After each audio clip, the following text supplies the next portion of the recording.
வேறெதையும் கேட்டிட தெரியாது. அன்பை கேட்கும் காதலுக்கு சந்தேகம் தாங்கிட முடியாது.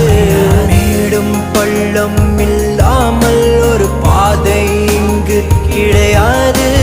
பிரிவும் துயரம் இல்லாமல் ஒரு காதலின் ஆழம் புரியாது. காதல் ஒரு ஆகாயம், அது என்றும் வீழ்வது இல்லையடி. கண்ணீர் ஒரு வெண்மேகம், வீழாமல் இருப்பதும் இல்லையடி. கடலுக்குள்ளே மீன் அழுதால் மீன் கண்ணீர் வெளியே தெரியும்.